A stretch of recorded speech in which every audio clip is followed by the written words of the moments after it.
makannya roti dengan selai. Karena yang hadir sudah cukup, acara akan kita mulai.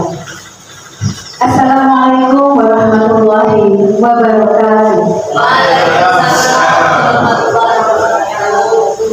Selamat pagi dan salam sejahtera bagi kita semua. Yang terhormat Kepala SDN 6 Sumberanya, Bapak Asmuni SPDSD. Yang saya hormati Ibu Aliza Sriwahyuni SPDSD selaku narasumber pada hari ini. Dan yang saya hormati Bapak Ibu Guru Segugus 2 Baluran, Kecamatan Banyuwangi. Pertama-tama marilah kita panjatkan puji syukur kehadiran Allah Subhanahu wa Ta'ala, karena pada pagi hari ini kita diberi nikmat sehat sehingga dapat menghadiri acara diseminasi budaya positif sebagai wujud aksi nyata modul 1.4 CDP Angkatan 9 oleh Ibu Aliza Sriwahyuni. Dan perlu diketahui Bapak Ibu sekalian, Ibu Aliza ini merupakan salah satu guru hebat di SDN Sumberanya dan guru yang aktif serta guru yang memberikan banyak ilmu baru di sekolah kami. Tak lupa kedua kalinya semoga sholawat dan salam tetap tercurah limpahkan keharibaan junjungan besar Nabi kita, Nabi Muhammad SAW. Bapak Ibu sekalian, izinkan saya untuk memperkenalkan diri. Nama saya Ainur Rizkiana, salah satu guru di SDN 6 Sumberanya, selaku pembawa acara pada pagi hari ini. Tak lupa kami ucapkan terima kasih atas kedatangan Bapak Ibu sekalian telah hadir dalam acara ini, dan semoga acara hari ini dapat memberikan banyak manfaat bagi kita semua. Amin. Demi kelancaran dan kesuksesan acara hari ini, marilah kita buka acara hari ini dengan membaca Al-Fatihah. Bibarakatil Fatihah.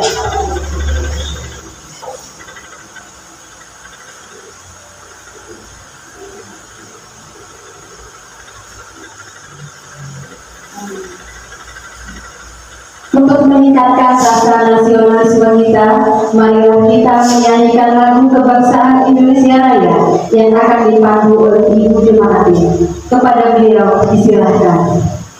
Hadirin dimohon berdiri.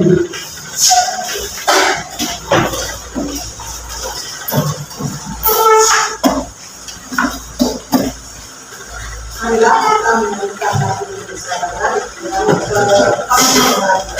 1, 2, 3. Indonesia tanah airku, tanah tumpah darahku. Di sanalah aku berdiri dan pandu hidupku. Indonesia bangsa dan tanah airku, marilah kita berseru, Indonesia bersatu. Hiduplah tanahku, hiduplah negeriku, bangsaku,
Acara selanjutnya yaitu sambutan yang akan disampaikan oleh Kepala SD Beranya. Dalam hal ini akan diwakilkan oleh Ibu Adia Fitia selaku salah satu guru di SD Beranya. Kepada beliau disilahkan.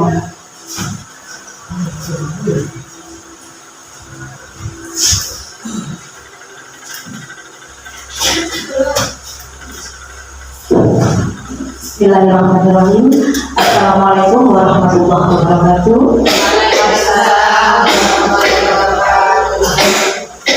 Yang saya hormati narasumber Ibu Anita Sri Wahyuni, yang saya hormati pula undangan seluruh guru segugus 2 Bandran. Pertama-tama marilah kita panjatkan puji syukur kepada Allah Subhanahu wa taala yang mana pada pagi yang cukup panas ya, bukan pagi lagi, sudah siang ya, setengah siang, kita bisa berkumpul bersama dalam rangka menghadiri undangan dari narasumber, yaitu diseminasi budaya positif sebagai wujud aksi nyata modul 14 kebetulan CGP Angkatan 9. Pada hari ini kita hadir dalam keadaan sehat walafiat. Tak lupa sholawat ma'asalam semoga tetap tercurah limpahkan keharibaan junjungan Nabi besar Muhammad sallallahu alaihi wasallam. Bapak Ibu yang saya hormati, dalam hal ini saya mewakili Bapak Kepala SDN 6 Subraya karena beliau berhalangan untuk hadir, ada kepentingan di luar sekolah, sehingga menitipkan suatu pesan ya saya untuk disampaikan kepada semua undangan yang hadir. Yang pertama adalah rasa terima kasih yang sedalam-dalamnya kepada Bapak Ibu yang sudah sudi meluangkan waktunya di tengah-tengah kesibukan kita sebagai guru yang tugasnya sangat banyak sekali di sekolah kita masing-masing. Terima kasih untuk hadirnya. Lalu yang kedua, terima kasih juga sudah mensupport teman kita yang dalam hal ini sudah tercover dalam CGP kebetulan Angkatan 9. Semoga kita yang hadir pada saat ini bisa meniru jejaknya, ya, bisa tercover nanti di angkatan-angkatan CGP selanjutnya. Berikut, semoga ilmu yang didapat beliau ini bermanfaat bagi kita semua dan bisa diaplikasikan baik di lembaga kita khususnya dan juga semua lembaga yang ada di gugus kita. Semoga kita semua dalam keadaan sehat walafiat bisa mengikuti apa yang akan disampaikan oleh beliau nanti. Lalu yang terakhir, untuk Mamiri dan Mamira kalau ada nanti ya, ada. Semoga berkenan, jangan dilihat dari isinya, tapi apa ya, di situ ada suguhan penuh kasih sayang untuk Bapak Ibu yang secara ikhlas kami berikan, dan Bapak Ibu juga ikhlas menghadiri ini kan. Nah, menghadiri untuk menimba ilmu yang bermanfaat. Itu saja dari saya, tidak banyak yang bisa saya sampaikan karena cuaca sudah mulai terik. Saya akhiri, wassalamualaikum warahmatullahi wabarakatuh.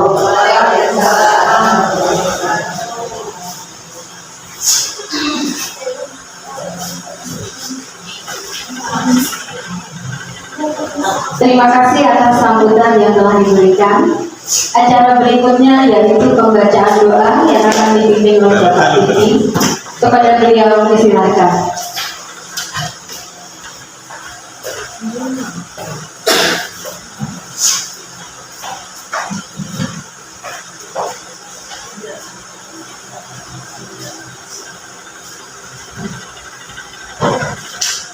Bismillahirrahmanirrahim. Alhamdulillah hamdan syakir hamdan yufiina wa yudafi nasida ya rabbana lakal hamd ya rabbi Allahumma salli ala sayyidina Muhammad berkat dua dari masyarakat kita muslim wa ala alihi wa sahbihi dari Rabbana atilana wa khayyir lana min amrina rasyada Rabbana wa la tughfir lana wa taqabbal lana Allahumma ya Rasulullah sallallahu alaihi wa sallam dia dalam ilmi Allahumma taqabbal wa taqabbal Allahumma hawwin alaina Islam Rabbi jadi wa ilaina Rabbana syukur Rabbana atina fid dunya hasanah benar subhana rabbika rabbil izzati amma yasifun wa salamun alal mursalin walhamdulillahi rabbil alamin.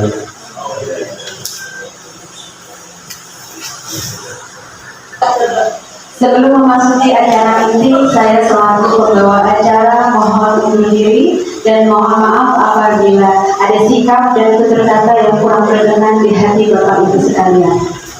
Bunga mekar di perbukitan, sawah luas di pedesaan.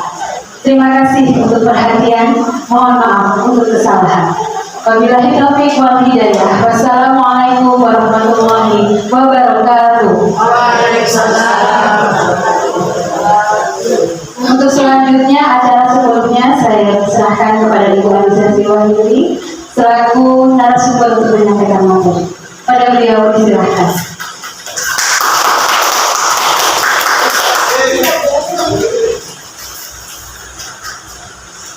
Baik. Assalamualaikum warahmatullahi wabarakatuh. Yang terhormat Bapak Kepala SD 6 Sumberanyar, yang saya hormati rekan-rekan guru se-2 Baluran. Pertama-tama saya ingin mengucapkan banyak terima kasih karena teman-teman telah berkenan meluangkan waktu untuk hadir di sini di diseminasi budaya positif yang merupakan wujud aksi nyata modul 1.4 dalam pendidikan guru penggerak angkatan 9 Kabupaten Situbondo. Jadi hari ini kita belajar bersama. Saya menyampaikan ini karena saya mendapatkan materi ini lebih dulu, bukan untuk menggurui ya. Jadi saya yakin sebenarnya teman-teman di sini sudah menerapkan dan sudah paham tentang apa itu budaya positif. Jadi sebelum kita memulai kegiatan, mari kita sejenak regangkan otot, berdiri. Kita akan bermain sebelum memulai diseminasi. Berdiri dan menuju ke lorong antar bangku ini. Ya, satu baris. Ya, jadi satu baris dan memegang bahu teman yang di depannya. Ya. Jadi ingat memegang bahu ya. Jadi permainannya namanya adalah ABDG. Ayo belajar dengan gembira. Ketika saya mengatakan ABDG, berarti teman-teman mengikuti ABDG ya. Sebenarnya, berarti sebenarnya.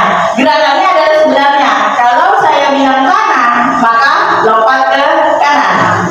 Kalau saya bilang kiri, maka lompat ke kiri.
Ya, mari kita belajar ya. Salam dan bahagia Bapak Ibu guru hebat. Salam guru penggerak, tergerak, bergerak, menggerakkan. Nah, itulah slogan kami. Diharapkan juga Bapak Ibu bisa mengikuti pendidikan guru penggerak ya. Nah, sebelum kita masuk ke materi, saya akan mengenalkan dulu bapak-bapak ganteng yang menemani saya di pendidikan guru penggerak ini. Yang di sebelah kiri ada Bapak Latif Rizal, SPD sebagai pengajar praktek kelas 09345A, dan Bapak Dr. Andes Bambang Effendi MPD sebagai fasilitator kelas 09345. Budaya positif. Kira-kira kalau mendengar kata budaya positif, apa yang ada dalam benak atau pikiran Bapak Ibu semuanya? Kebiasaan yang baik dan baik-baik saja gitu. Jadi sebenarnya kita sudah melaksanakan ya di sekolah ya budaya positif. Ada mungkin yang dapat menyebutkan budaya positif apa saja yang sudah terlaksana atau dilaksanakan di sekolah Bapak Ibu? Salam ya, 5S ya. Apa 5S? Salam, senyum, salam, sapa, sopan, santun. Selain 5S, apa lagi? Kalau di sekolah saya ada Jumat Berkah, Oke, ada Jumat Berkah, ada kultum juga. Nah, itu sudah luar biasa, bagus dan perlu ditingkatkan. Apakah penting untuk menciptakan suasana positif di lingkungan sekolah? Mungkin ada Bapak Ibu yang bisa mengutarakan di sini di depan dua pertanyaan romantik ini. Jadi apakah penting untuk menciptakan suasana positif di lingkungan sekolah? Jelaskan alasanmu dan apa kaitannya suasana positif dengan budaya positif? Mungkin ada Bapak Ibu yang berkenan maju. Oke. Bagi di sekolah ada kita bangga. Ayo Maki, silakan. Di SD Sumberwaru mungkin. Oke, monggo. Apa sih? Ya, Bu Vera. Bismillahirrahmanirrahim.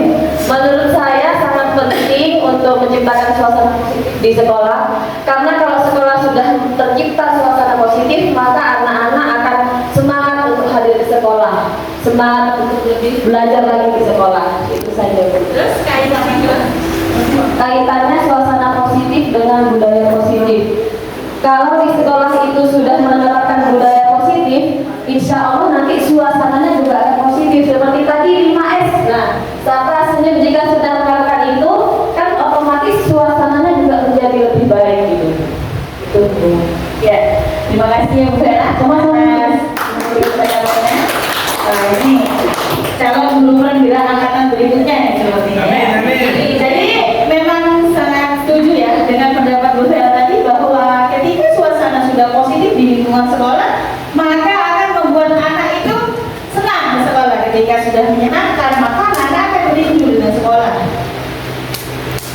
Seperti itu juga gurunya. Jadi ketika di sekolah itu menyenangkan, tidak ada konflik, gitu, maka guru itu akan rindu kembali ke sekolah. Kalau misalnya libur 1 minggu, kapan dia masuk? Saya kok sudah kangen dengan anak-anak saya, gitu. Saya sudah kangen dengan rekan-rekan saya, gitu ya. Terus suasana positif apa kaitannya dengan budaya positif? Benar kata Bu Vera tadi, ketika suasananya sudah positif, maka budaya positif itu akan timbul dengan sendirinya.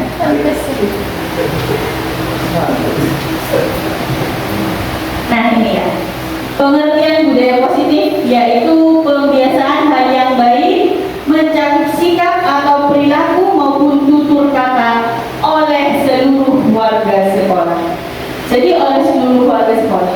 hanya anak-anak, bukan hanya guru, tetapi semuanya, termasuk mungkin kalau ada pedagang, jadi juga harus dilibatkan. Cobalah buka. Sekarang kita akan bermain lagi. Cobalah buka. Jadi petunjuknya, Anda adalah A. Tugas Anda adalah mengepalkan salah satu tangan Anda. Dan bayangkan dalam genggaman Anda adalah sesuatu yang sangat berharga untuk Anda. Rekan Anda adalah B. Tugasnya adalah mencoba membuka kepalan tangan Anda dengan segala cara. Boleh dengan membujuk, menghardik, memarahi, mengintimidasi, bahkan menawarkan sejumlah uang agar Anda bersedia membuka kepalan tangan Anda. Lakukan kegiatan tersebut selama 30 detik dan lakukan bergantian. Jadi satu menjadi A dan satu menjadi B. Bayangkan saja jika dalam kepalan tangan ini adalah sesuatu yang berharga. Jadi silakan dicoba selama 30 detik bergantian. Bu Vera dengan Pak Marsuki. Silakan dicoba. Silakan dicoba gantian. Gantian. Jadi satu yang mengenal dulu, satu yang dulu untuk bisa membuka tangan tersebut.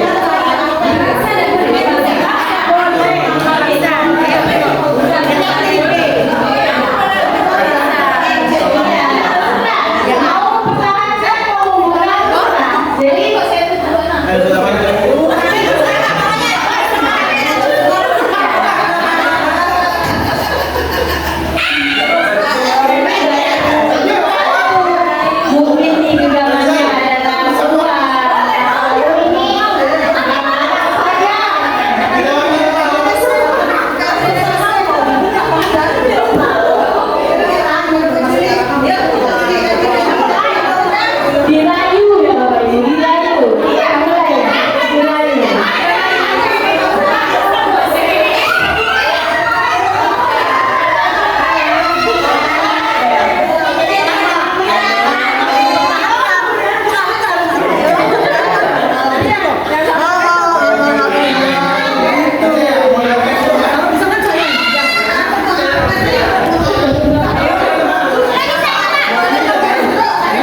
Ya, sudah cukup ya Bapak Ibu? Cukup. Kira-kira dari permainan cobalah buka ini kira-kira apa? Oh, sudah cukup. Jadi dari kegiatan ini kira-kira apa sih? Apa sih maknanya? Kok disuruh membuka paksa tangan teman gitu ya? Jadi, apakah Anda atau rekan Anda membuka genggaman tangan? Oke, jadi kita satu dulu. Mohon guru yang membuka tangannya.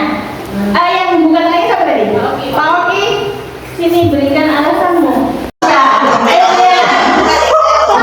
membuka tangannya. Oh, berarti tadi Pak Oki terkena video. Tadi saya membuka tangan saya. Tadi saya membuka tangan saya, Ibu.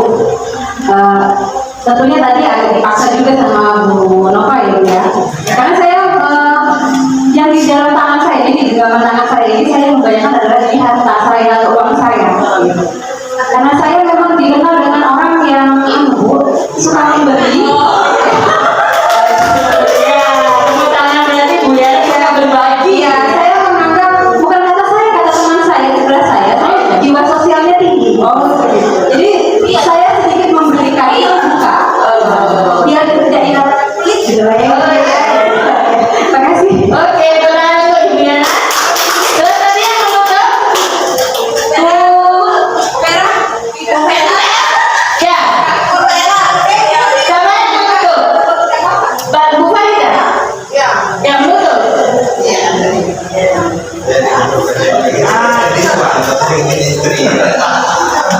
Ini kenapa?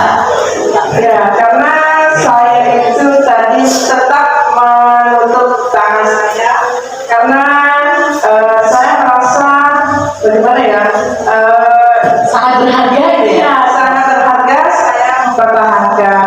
Jika kita ingin memberi sesuatu, ya kita tidak terpaksa, kita ikhlas memberikannya. Jadi tidak apa ya, nggak boleh dipaksa. Oh iya.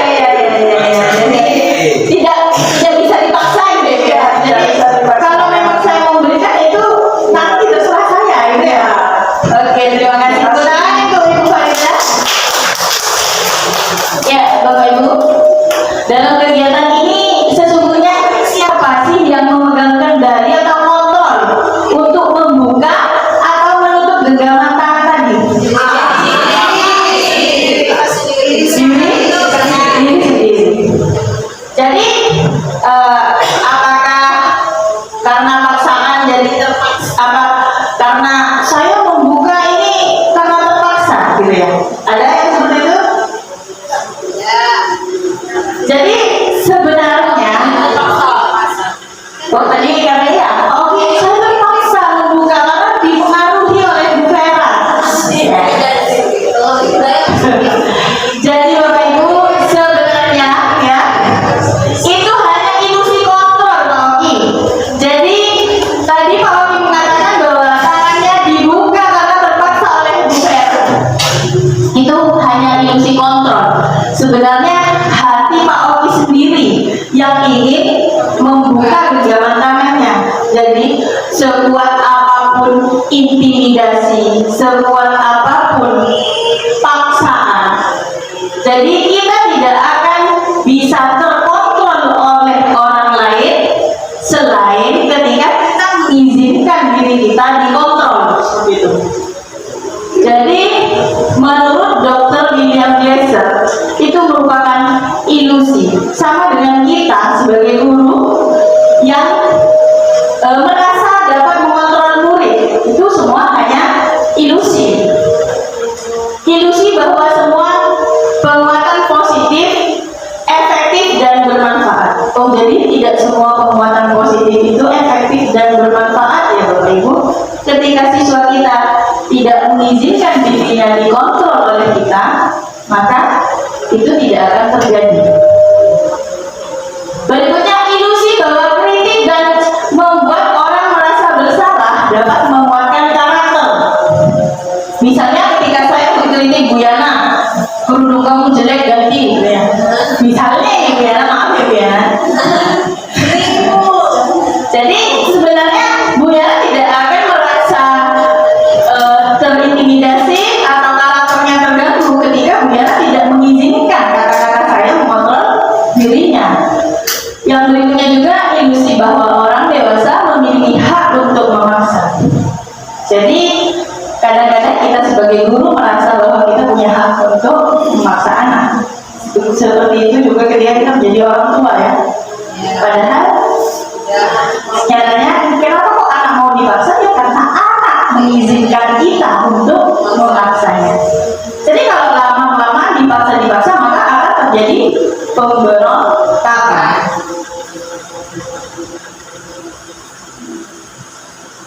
Ini perbedaan stimulus respon dan teori kontrol tentang dunia. Ya, jadi untuk mengubah pandangan tentang dunia, maka kita harus mengubah paradigma berpikir kita dari stimulus respon menjadi teori kontrol. Jadi hanya gitu ya, realitas kita berbeda. Kalau teori kontrol memandang semua orang itu berbeda. Terus setiap orang memiliki gambaran berbeda. Semua perilaku memiliki tujuan. Jadi semua perilaku manusia, baik buruk ataupun baik, itu semua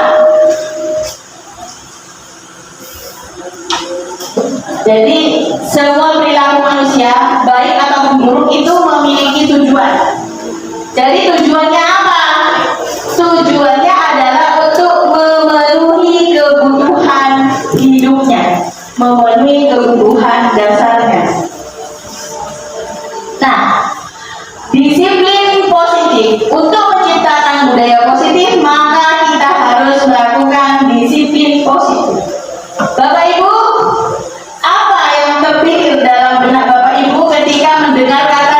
disiplin. Apa? Tertata. Selain itu tepat waktu. Terus aturan. Apalagi teratur. Harus melaksanakan. Ya. Ketika mendengarkan kata disiplin maka banyak ya. Jadi bahkan disiplin terkadang identik dengan hukuman, gitu ya. Jadi kalau tidak patuh maka mendapat hukuman. Jadi kalau kita mendengar kata disiplin, kadang-kadang ini yang terpikir dalam benak kita.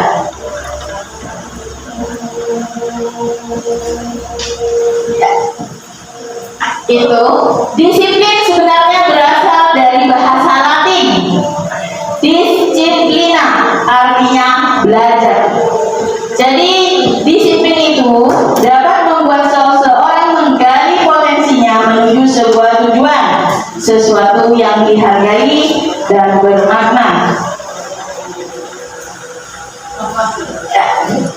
Diana dosen dan Ki Hajar Dewantara ini berpendapat disiplin itu merupakan bentuk kontrol diri. Jadi sebenarnya disiplin itu bentuk kita untuk mengontrol diri kita, belajar untuk mengontrol diri agar dapat mencapai suatu tujuan mulia yang mengacu pada prinsip atau nilai yang diyakini atau dianut seseorang, atau yang kita kenal sekarang sebagai nilai-nilai kebajikan universal. Ya. Nilai-nilai kebajikan universal dalam sekolah, dalam kurikulum kita saat ini kita kenal dengan yang namanya profil Pancasila. Ada berapa Bapak Ibu? Ada 6. Coba sebutkan.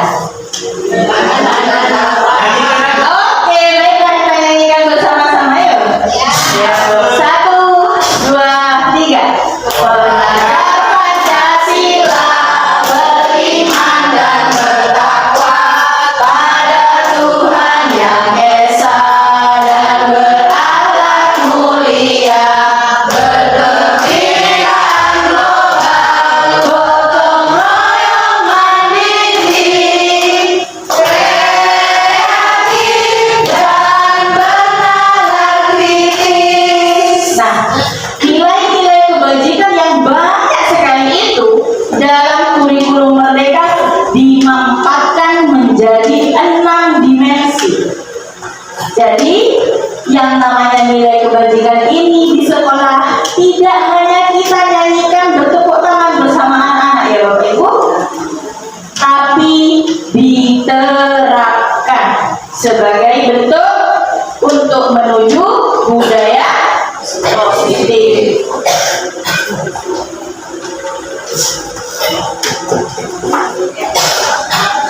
Tiga motivasi perilaku manusia. Secara garis besar manusia melakukan pekerjaannya karena sebuah motivasi. Kalau Bapak Ibu perhatikan, kira-kira Bapak Ibu datang ke sekolah ini motivasinya yang mana? Paling besar. Paling besar dari ketiga motivasi ini, yang paling besar yang mana? Nomor berapa? 3. Alhamdulillah. Berarti Bapak Ibu ini adalah guru-guru yang sudah luar biasa. Karena sekolah untuk Bapak Ibu guru hebat. Jadi yang motivasi ketiga ini adalah motivasi intrinsik atau motivasi yang muncul dari dalam diri sendiri. Jadi ada pun ceklo atau tidak ada ceklo, maka kita akan tetap pagi datang ke sekolah. Ya. Kalau kita masih takut sama ceklo, ya, berarti motivasi kita yang mana, Bapak? Jadi, kalau datang ke sekolah hanya karena takut, ya, takut dimarahi oleh kepala sekolah, maka akan masuk. Tapi di sini Ini sudah alhamdulillah ya. Alhamdulillah. Semua sudah menghargai diri sendiri dengan nilai-nilai yang mereka percaya. Ini sudah luar biasa. Yang satu dua ini adalah motivasi ekstrinsik. Jadi motivasi dari luar. Pingin di apa? Pingin mendapat penghargaan, pingin dipuji orang, pencitraan, gitu ya. Handphone. Ini sebaiknya sebagai seorang guru kita sudah mulai mengurangi motivasi nomor 1 dan nomor 2. Yang tidak disarankan, jadi tidak disarankan. Apakah ada lagi? Hukuman, konsekuensi, dan restitusi. Kira-kira apa sih yang membedakan antara hukuman, konsekuensi, dan restitusi ini? Ada yang Sekarang dia apa restitusi? terbayang-bayang gitu. Restitusi. Mana ada restitusi? Jadi kalau sekarang bedanya hukuman dengan konsekuensi dulu. Apa perbedaannya?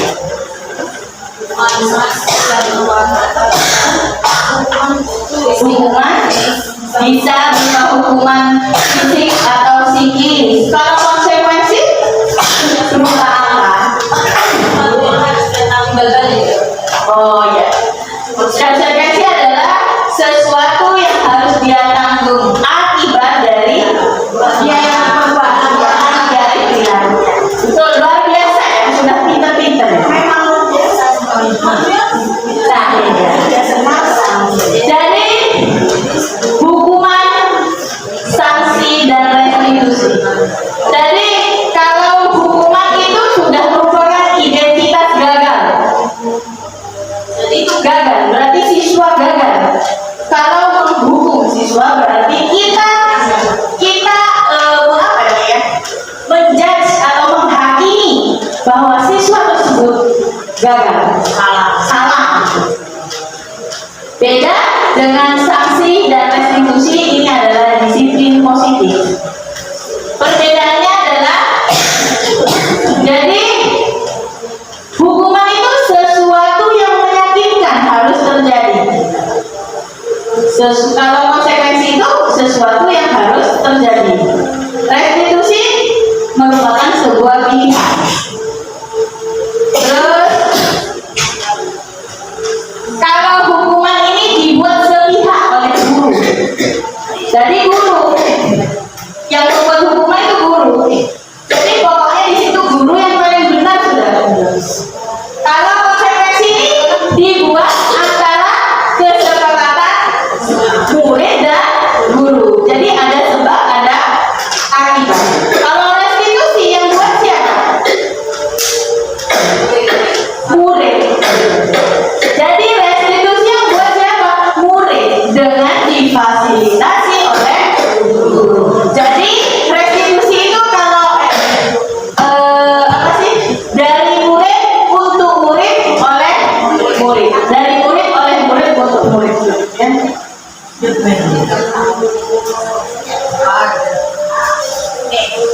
Sekarang kita belajar bersama. Ini termasuk hukuman atau konsekuensi ya. Nomor 1, menulis 100 kata. Saya tidak akan terlambat lagi ketika terlambat datang ke sekolah. Konsekuensi.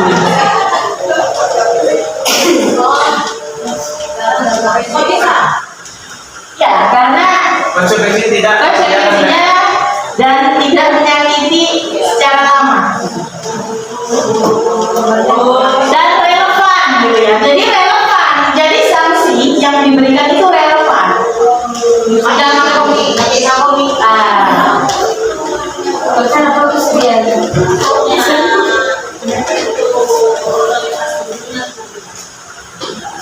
Kan harusnya relevan. Terus yang kedua, lari mengelilingi lapangan basket 2 kali karena terlambat hadir di sekolah. Hukuman kenapa? Karena menyakiti dan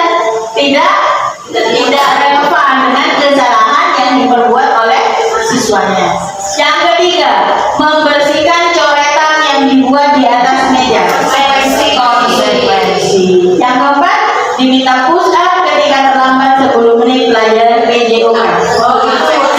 Konsekuensi. Ini fungsi kok. Konsekuensi. Nah, ya, berarti sudah paham ya. Lanjut. Dihukum penghargaan. Bapak Ibu, ketika saya belajar modul 1.4 ini, yang saya kagetkan adalah ini. Ternyata penghargaan itu juga bisa menjadi hukuman. Selama ini kan kita menyangka bahwa penghargaan itu akan memberikan motivasi kepada siswa. Tapi ternyata dampak jangka panjang yang ditimbulkan oleh penghargaan atau pemberian penghargaan secara terus-menerus adalah penghargaan itu sendiri dapat menjadi hukuman untuk siswa kita. Jadi yang pertama, penghargaan menghukum mereka yang tidak mendapatkan penghargaan. Jadi misalnya kita oh ini penghargaan untuk si A, maka si A sudah mendapatkan nilai 100. Tapi bagaimana dengan anak kita yang mendapat nilai 20? Jadi dia merasa dirinya dihukum. Kadang-kadang walaupun hanya sebuah permen, kadang-kadang ada siswa yang tidak diberi permen akan nyeletuk ya. Cuma permen saya juga bisa beli. Itu tandanya penghargaan tersebut sudah menyakiti siswa kita. Dia sakit sehingga dia menghibur dirinya. Dua, hukuman dan penghargaan adalah hal yang sama. Keduanya mencoba mengendalikan perilaku seseorang. Jadi hukuman dan penghargaan ini ternyata sama. Jadi hukuman dan penghargaan ini kita sama ya. Selamat datang untuk Bapak Asmi.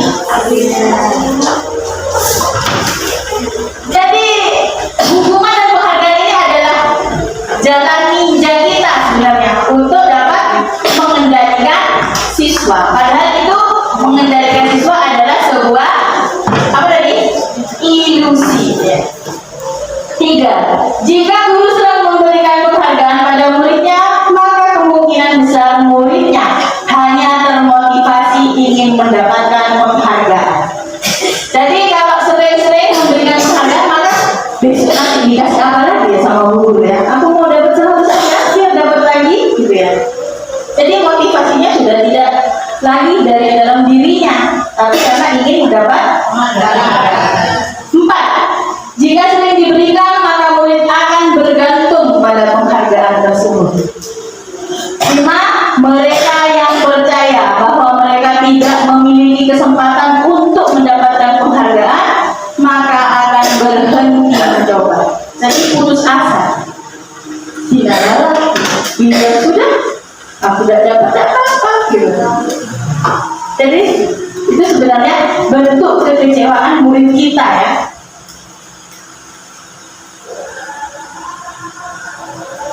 Nah, ini mengapa keyakinan kelas? Mengapa bukan peraturan kelas? Bapak Ibu sudah membuat keyakinan kelas? Tidak.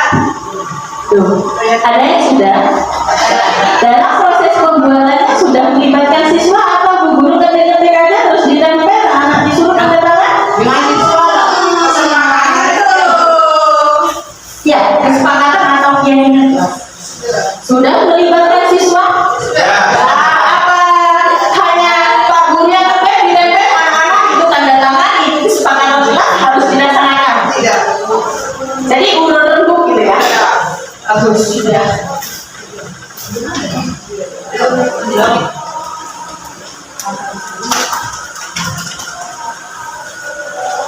Tadi kan mengapa harus keyakinan kelas bukan peraturan ya? Kita simak pertanyaan pemateri ini. Mari kita amati. Mengapa kita memiliki peraturan membuang sampah pada tempatnya? Supaya apa? Supaya bersih. Mengapa kita memiliki peraturan tentang penggunaan masker dan mencuci tangan dengan sabun?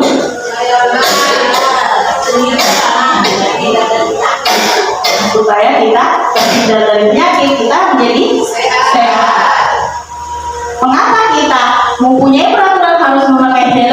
berkendara roda 2? Tidak ditilang. Apabila terjadi kecelakaan tidak Supaya selamat ya. Nah, Bapak Ibu, kenapa kita membuat keyakinan kelas? Karena dengan keyakinan kelas anak-anak itu akan lebih melaksanakan. Jadi kalau hanya peraturan kelas, ini peraturan bisa dilanggar. Jadi yang diinginkan itu anak-anak meyakini nilainya, meyakini dampaknya, meyakini nilai-nilai universal yang ada di sana. Seperti kita memiliki peraturan membuang sampah pada tempatnya supaya bersih dan nyaman. Jadi supaya anak-anak itu meyakini, oh saya enak ya kalau belajar dengan nyaman itu, kalau kelasnya bersih saya nanti nyaman. Itu yang diinginkan pada sesungguhnya adalah itu. Kenapa kok kita harus menggunakan masker? Supaya kita sehat, supaya kita aman dari kuman, aman dari penyakit. Jadi itulah yang diinginkan. Jadi nanti kita lihat lagi keyakinan kelas itu kita itu apa sudah berupa nilai atau masih peraturan yang berkamuflase sebagai keyakinan kelas. Jadi perlu ditinjau ulang, dievaluasi ya.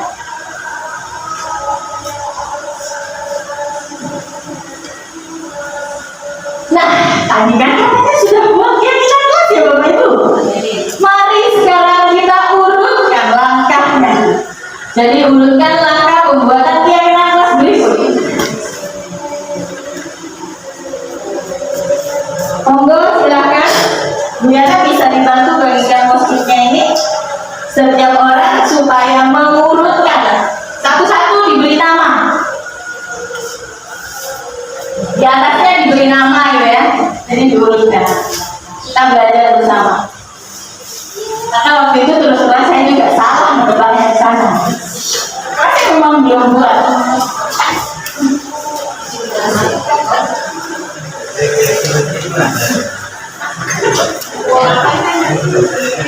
Silakan. Tidak apa. itu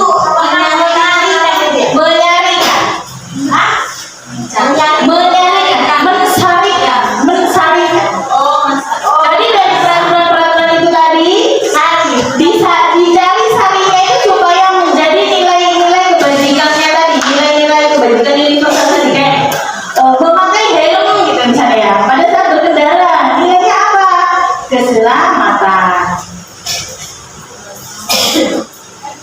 Silahkan dicoba.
Ya.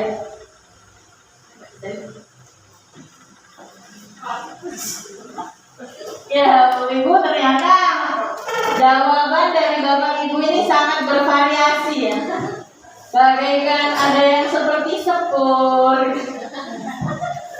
Dan ini menandakan bahwa seperti tadi teori kontrol kita beragam. Jadi Jadi cara yang jawab pun ada yang dari atas ke bawah, ada dari kiri ke kanan. Boleh belok-belok ini. Belok-belok. Boleh nggak menandakan belok? Kali dia konak. Jadi sekarang mari kita lihat langkah yang benar seperti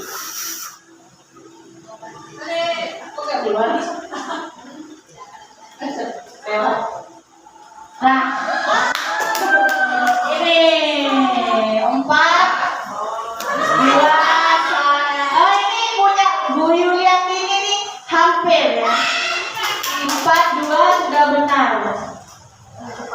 Ada 1, 2, 3, 2. Jadi ada 5 orang yang menjawab keempat tadi yang urutan pertama. Ya. Yang pertama itu adalah kita berdiskusi memunculkan peraturan-peraturan yang perlu ditaati warga kelas. Jadi kita tanyakan kepada anak-anak, kira-kira peraturan di sekolah kita atau di kelas kita itu apa saja anak-anak? Gitu. Tanyakan.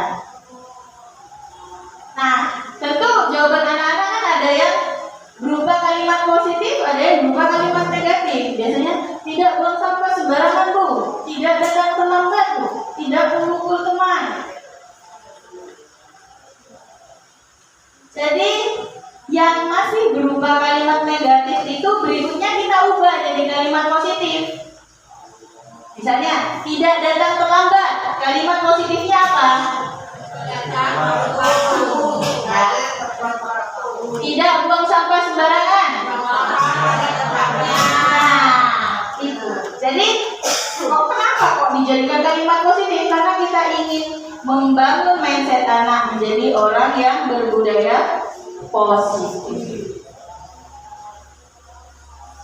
Berikutnya, setelah peraturan-peraturan tersebut telah menjadi kalimat positif, kita saringkan peraturan-peraturan tersebut menjadi nilai-nilai kebajikan atau keyakinan kelas. Jadi kita saringkan. Peraturan-peraturan yang sama bisa kita kelompokkan. Misalnya peraturan tidak menyayangi teman, gitu ya, berbagi dengan teman. Berarti itu nilai apa? Bisa nilai berbagi, misalnya berbagi, atau bisa ada lagi yang lebih bisa universal, bisa lebih umum. Misalnya saling menghargai, ya. Jadi kita masukkan. Nah, setelah itu, setelah kita saringkan, kita diskusikan lagi. Kira-kira perilaku seperti apa? Nah, yang dapat mencerminkan keyakinan kelas yang telah kita buat itu. Setelah itu, kita diskusikan peran seluruh warga kelas. Jadi guru itu perannya apa, murid itu perannya apa. Terus kemudian yang terakhir adalah kita tinjau lagi keyakinan kelas kita itu dari waktu ke waktu secara berkala, masih relevan atau ada yang perlu ditambahkan. Nih nanti mungkin kalau langkah saya itu kayak gini Bu, mungkin nanti perlu dipraktekkan lagi ya, perlu diulangi lagi dengan anak-anak. Ini sangat menyenangkan. Saya sudah mencoba di kelas 1 ya, luar biasa ramenya. Ya. Jadi dalam membentuk keyakinan kelas ini kita ada tabel pembantu namanya tabel T dan tabel Y. Tabel T adalah tabel tampak seperti, tidak tampak seperti. Jadi contohnya ini adalah keyakinan kelasnya apa? Menghormati orang lain. Maka siswa harus tampak seperti apa? Dia tulis meminta izin ketika meminjam barang orang lain, bekerja sama dengan semua teman, menghargai pendapat orang lain, bersikap sopan santun. Siswa tidak tampak seperti, kalau anak kelas 1 ini tidak ngerti, tidak tampak itu maksudnya itu tidak tampak, itu tidak boleh tuh. Kamu tuh jangan seperti itu gitu.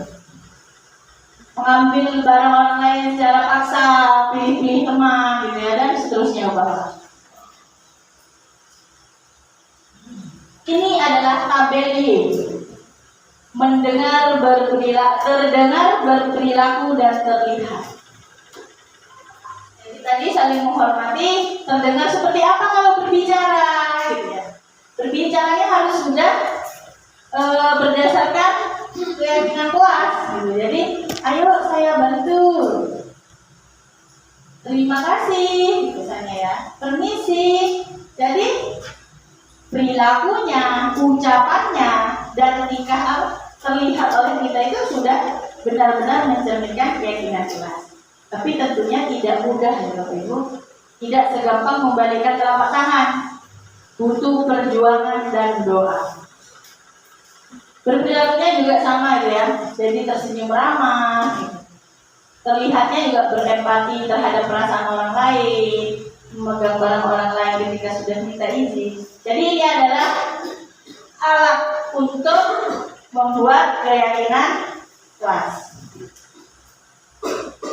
Nah, ini yang tadi saya bilang. Jadi sebagai guru dan murid mendiskusikan tugasnya masing-masing. Guru tugasnya, murid tugasnya. Guru tugasnya bukan memaksakan kehendak, memberi tekanan. Kamu udah beri nama, nanti tak curi. Sudah bukan zamannya. Murid tugasnya bukan menghabiskan uang saku, cuma sekedar datang ke sekolah untuk beli-beli gitu. Sekedar hadir di kelas, pokok tahu duduk, datang, diam misalnya. 3D. Duduk, datang, diam. Sama sebenarnya guru juga tidak seperti itu. Duduk, datang, diam. Duduk, ngasih tugas, kerjakan tugasnya, udah rame. Tak boleh ya. Gitu ya. Jadi guru tugasnya merencanakan pembelajaran, membimbing dan mendidik, menanamkan karakter baik dan semacamnya. Nah, ini adalah proses pembuatan keyakinan kelas di kelas 1. Nah, itu ketika anak-anak menuliskan peraturan-peraturannya di post-it, dan itu menempel di papan. Bagaimana ketika kelas 1 kan nggak banyak yang belum bisa baca, belum bisa tulis, Bu. Jadi kita terapkan tutor sebaya. Anak-anak yang belum bisa menulis, tolong didampingi teman yang sudah bisa menulis. Jadi nanti didampingi. Kamu maunya peraturannya apa? Saya maunya tidak membuli. Jadi anak kelas 1 murid saya sudah tahu membuli itu seperti apa, gitu ya.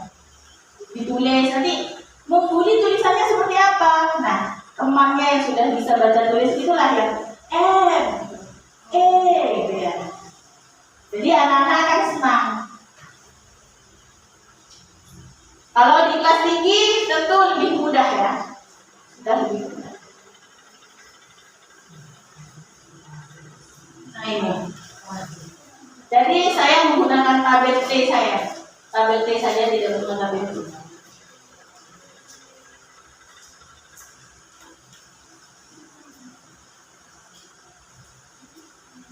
Sampai sini ada pertanyaan? Ada? Ini tidak ada, artinya di luar kepala.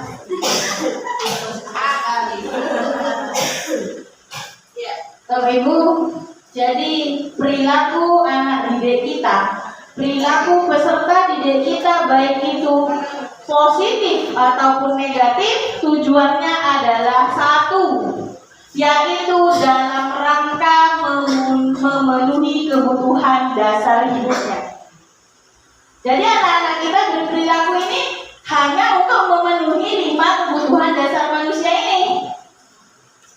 Butuh cinta, kasih sayang, butuh bertahan hidup, butuh kebebasan, butuh kesenangan, butuh penguasaan.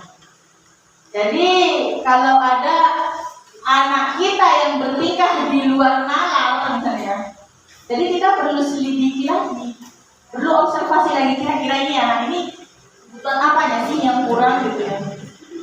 Jadi pasti itu dalam rangka memenuhi kebutuhannya. Jadi kalau kurang, dia akan bertingkah seperti apa saja untuk memenuhi kebutuhan tersebut.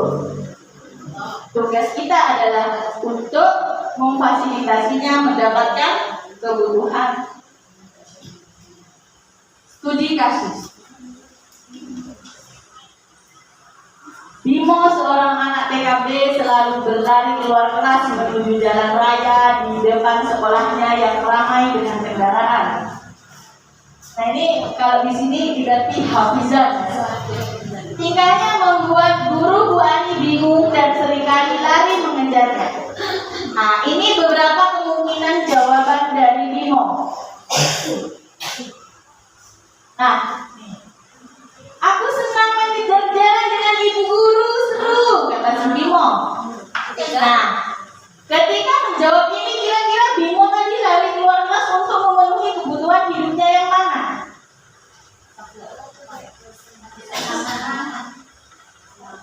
Tadi kebutuhan hidup ada apa saja? sayang. Kasih sayang, bertahan hidup, penguasaan, kebebasan. Kalau yang benar, aku senang, aku senang senang.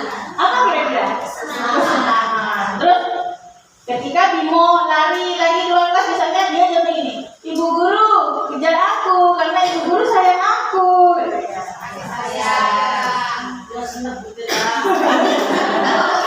Oh iya.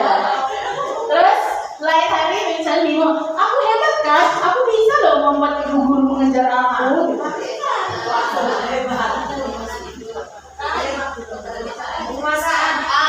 Penguasaan. Jadi Bimo ini penguasaannya yang kurang terpenuhi, makanya dia lari-lari supaya dikejar gurunya. Jadi dia merasa, oh aku sudah menguasai guruku loh. Jadi dia senang.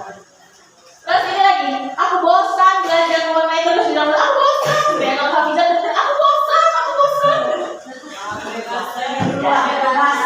Kebebasan. Jadi ya memang tidak mudah tugas kita sebagai guru ya. Ini butuh banyak belajar.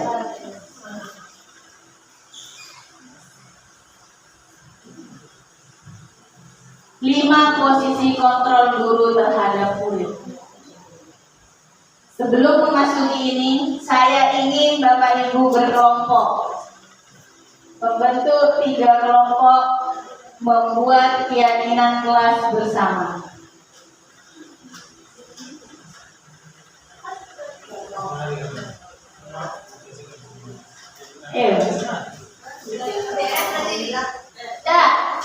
Jadi kita berhitung aja. 1, 2, 3. 1, 2, 3. 1, 2, 3. Yang 1 kumpul 1, yang 2 kumpul 2, yang 3 kumpul 3. Habis. Sudah, ayo. Yuk.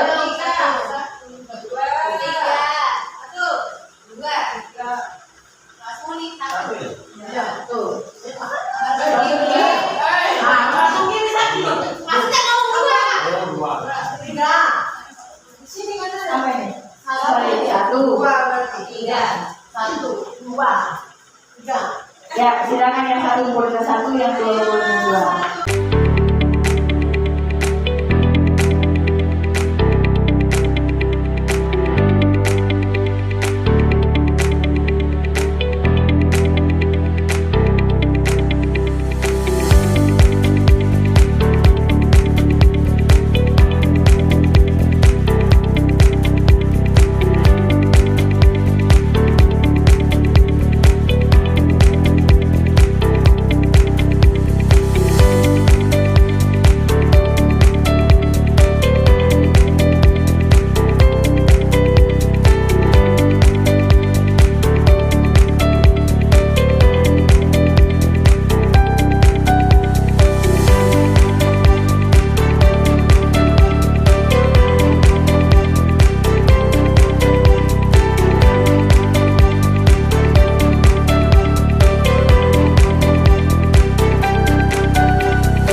Balik lagi ya.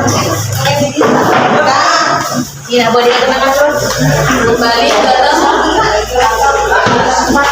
Untuk menerapkan keyakinan kelas yang sudah kita buat ini, Bapak Ibu,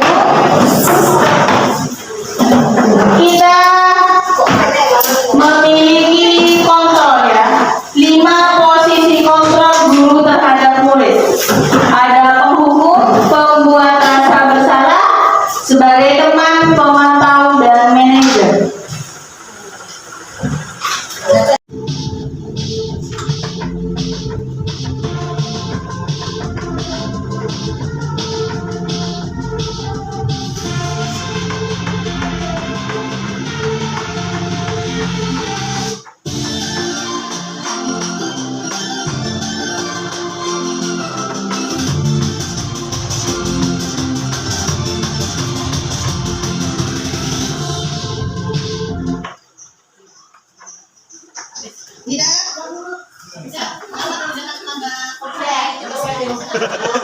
Membangun gerak kayak bahaya manusiawi. Kita juga bisa kamu tidak punya alasan kan mengapa sampai kamu berangkat ke sekolah hari ini? Maksudnya kamu siangan. Biasanya kalau pagi siapa yang membangunkan? Oke, kamu ingat keyakinan sekolah kita? Apa? Coba diulangi. Baiklah.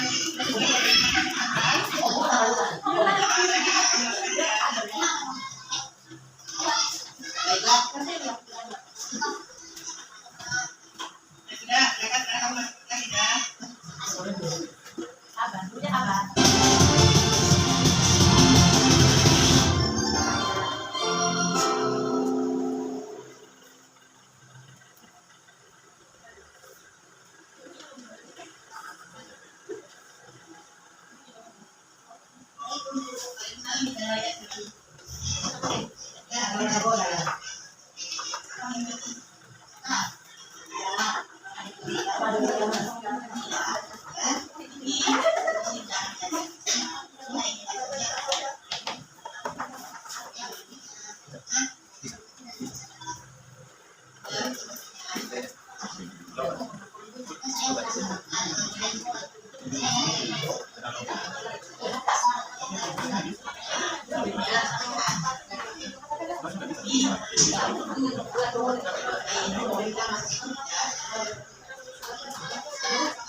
Kamu tadi berapa nilainya? Ada 90 Bu. Terus punyanya Amira berapa? 60.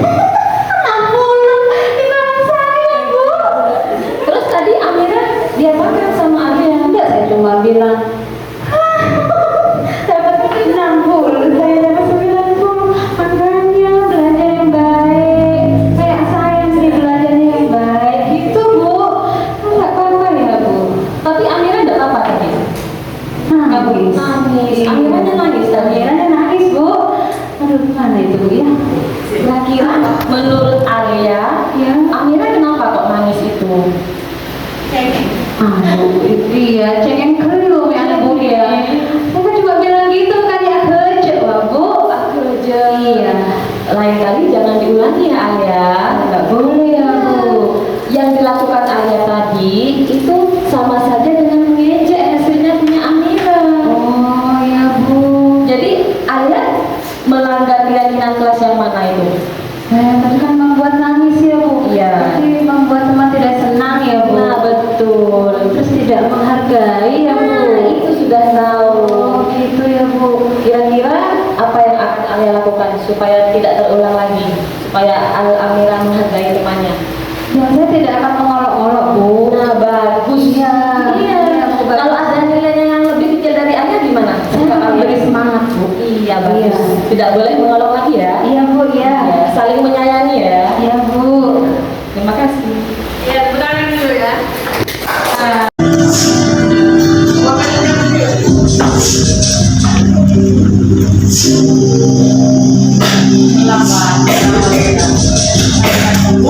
Ini Naren terlambat. Saya nanti berarti ya. Sini kamu. Selalu terlambat. Kamu deh, pasti terlambat. Maaf Bu, saya Apa? Apa coba? Alasan kamu apa lagi? Kapan sih kamu tidak terlambat? Malas sekali ya kamu jadi anak. saya Dasar pemalas. Gak kapok-kapok sih kamu. Sudah berapa kali terlambat? Sana, kamu keliling lapangan basket 2 kali. kenapa saya harus ke lapangan basket Bu? Kenapa? Kamu ngelawan ibu. Berani-beraninya jawab. Sudah terlambat, masih berani jawab pula. Sekarang, keliling lapangan basket 5 kali sekalian. Biar kapok. Cepat. Pergi sana ke lapangan basket.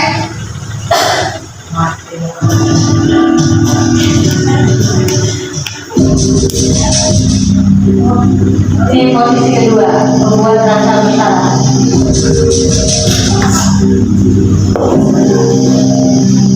Naren!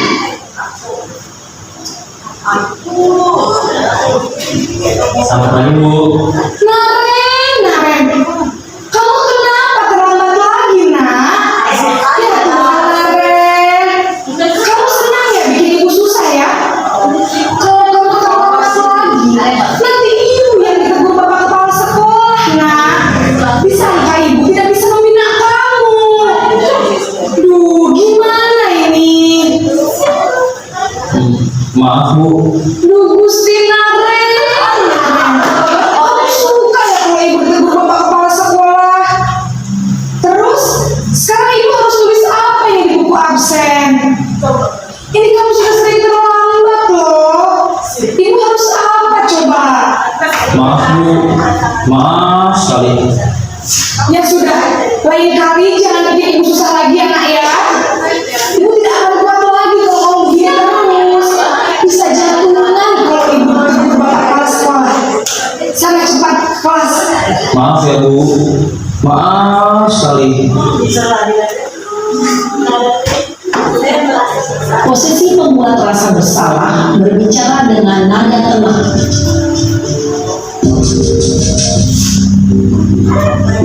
Ini posisi guru sebagai teman.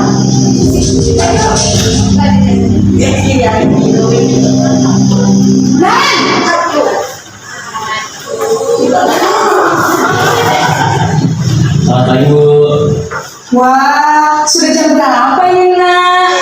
Terlambat lagi ya sayang. Iya Bu, habis ibu saya lupa bangunkan saya Bu. Kamu malah menyalahkan ibu kamu. Kamu bukannya anak yang larinya paling kencang. Kok terlambat sih? Iya Bu, saya memang terlambat bangun tadi. Jadi biarpun saya lagi kencang, tetap nggak kencang Bu. Ya sudah sana, nanti lain kali larinya lebih kencang lagi ya. Biar gak terlambat lagi. Bikin senang ibu, demi ibu. Bisa kan? Bisa Bu.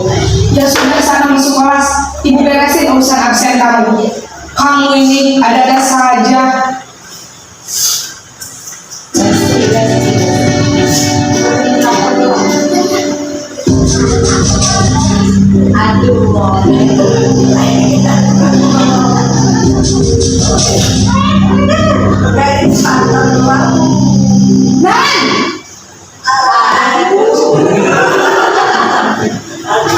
Selamat pagi Bu.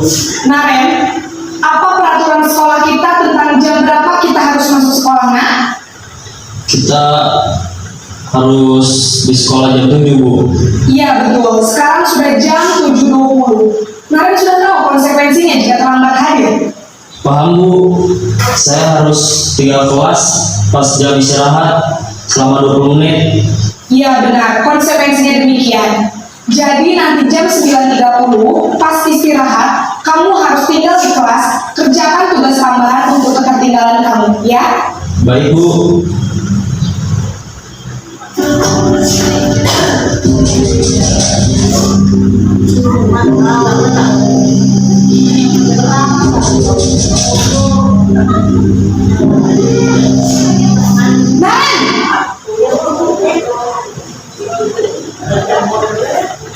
Selamat pagi Bu.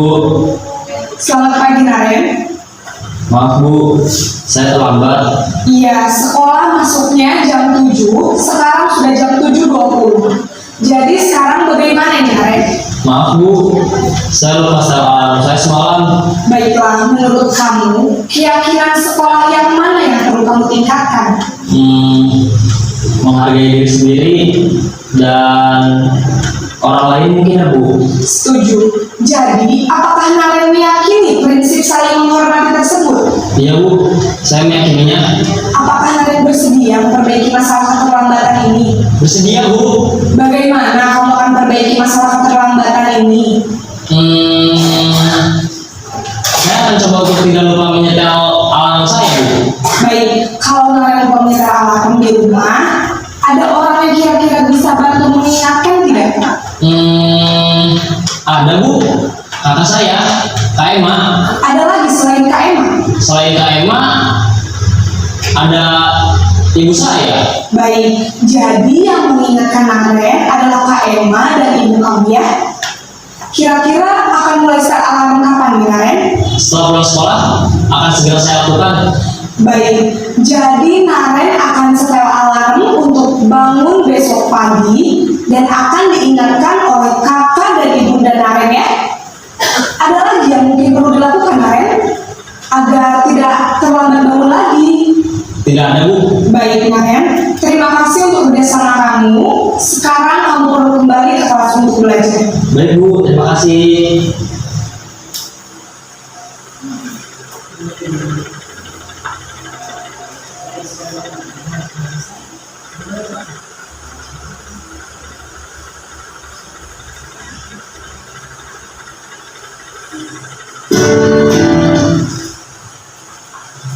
Ya Bu, dari video yang kita lihat tadi, kira-kira yang ideal untuk seorang guru ini yang mana?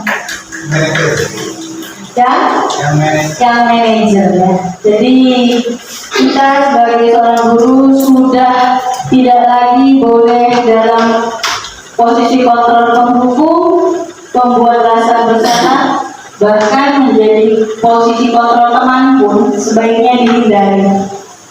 Karena kalau posisi sebagai teman itu nanti kalau kita mengecewakan anak itu tidak sesuai ekspektasi anak, maka anak akan kecewa. Guru sudah tidak berteman lagi dengan saya. Jadi idealnya adalah manajer atau minimal sebagai pemantau yang mengingatkan konsekuensi anak. Jadi perlu belajar ya.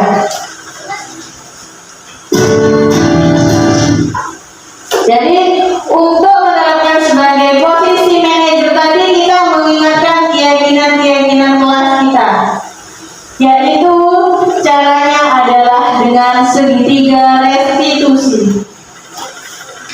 Ada 3 tindakan dalam segitiga restitusi. Yang tadi, yang pertama menstabilkan identitas.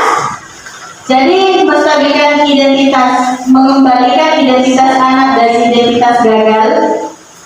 Jadi tadi Naren kan telat gitu, kenapa menolak? Aduh, itu kan merasa gagal sudah. Jadi diubah dengan tidak ada manusia yang sempurna Naren. Saya tidak mau mencari masalah, saya hanya mencari solusi gitu. Membuat kesalahan adalah hal yang manusiawi. Jadi distabilkan lagi identitasnya supaya anak tidak lagi merasa menjudge atau menghakimi dirinya bahwa saya gagal gitu ya. Yang kedua adalah validasi tindakan yang salah. Jadi guru sebagai manajer itu memvalidasi, ya kamu itu tindakanmu itu salah gitu. Intinya itu memberitahukan kepada anak, tapi tidak kamu salah gitu ya. Jadi membiarkan anak itu menemukan sendiri rasa bersalahnya itu. Kamu tentu punya alasan mengapa kamu datang telat gitu ya. Terus yang ketiga adalah menanyakan keyakinan. Jadi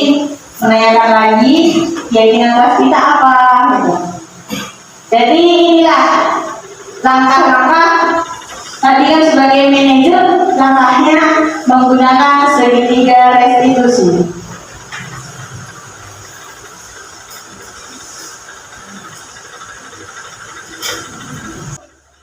Ya, sebenarnya sebelum terima kasih ini rencananya saya mau praktek segitiga restitusi satu aja ya. Jadi yang bersedia aja. Ini ada kasus. Ini ada sebuah kasus yang dipraktekkan ke depan. Mungkin Bu Yana sama Bu Vera. Jadi satu jadi guru, satu jadi muridnya. Gitu. Jangan dulu dah. Yuk. Dan ini nih.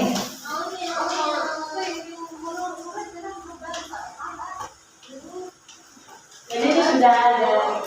Ini ada. Ini kasusnya ada anak bernama Ali gitu ya. Jadi dia mengejek gitu.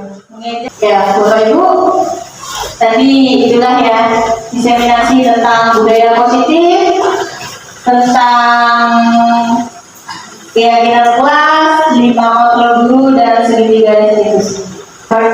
Saya sampaikan. Jadi kurang lebihnya saya mohon maaf. Semoga kedepannya kita mampu belajar dan terus belajar menjadi guru yang baik, yang sesuai dengan kriteria ya, sesuai dengan kompetensi, selalu meningkatkan kompetensinya. Dan saya juga himbau kepada Bapak Ibu guru untuk mengikuti seleksi program pendidikan guru penggerak. Sekarang sudah ada gelombang 11, angkatan 11. Jadi semoga selalu dapat bergerak, tergerak dan menggerakkan. Salam dan bahagia. Wassalamualaikum warahmatullahi wabarakatuh.